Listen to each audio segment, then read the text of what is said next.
Okay, income elasticity, so often called YED, okay? YED being income. So what this does, it measures the change in quantity demanded for a good or service to a change in income.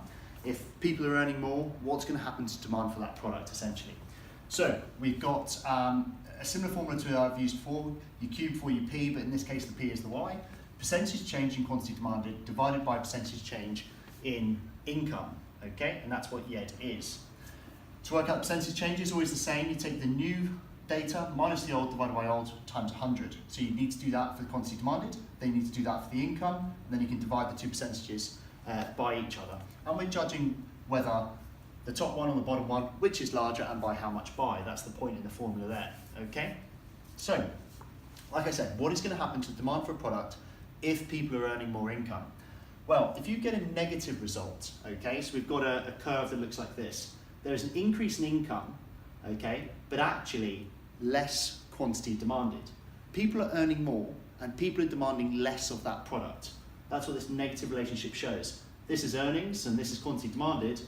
As this variable is increasing, this variable is decreasing, negative relationship. When if we have a look at this diagram over here, we have an increase in income, a positive increase on this variable, results in a positive increase in this variable, two positives, we've got a positive relationship in our curve.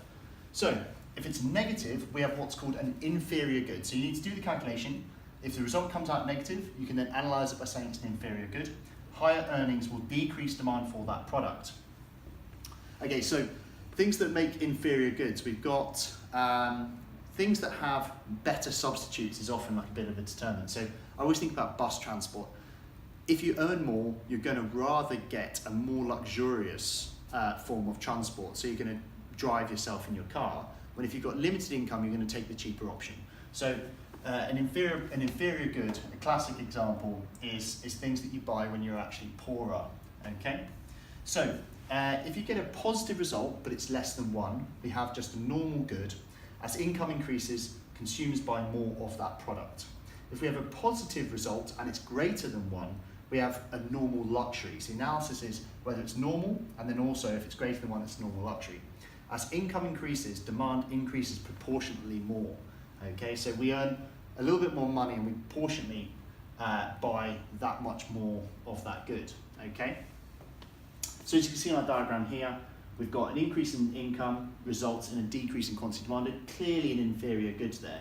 Change in price results in less quantity. Over here we've got two positive curves, so we've got a fairly inelastic positive relationship here, so we're earning more income, we're going to be demanding more products, but not proportionately more products.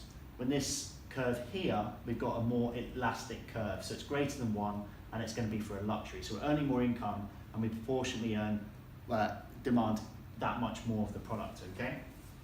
So why is this useful to businesses? Well, in times of recession, businesses will use YED to know inferior products are likely to be more popular. So in the business cycle, depending on what the income is in that country at that time, which products are going to do better. In time of recession, we might see actually increased demand for products because people are needing to do the cheaper substitutes. But in times of sort of boom economies, we're going to actually be seeing the more luxurious products do well. So, evaluations, you can always argue that why something might be inferior or normal. There might be different kind of conflicting determinants there. Also, whether it is a luxury, normal, inferior could change over time. And by that what I mean is, just because a product is a luxury now, it may be replaced by some new technology and it could be a normal good or inferior in the future.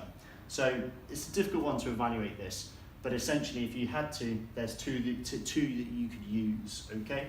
So that's YED, and just really understanding the results here, that negative is inferior, that they are the really items people buy when they have less income.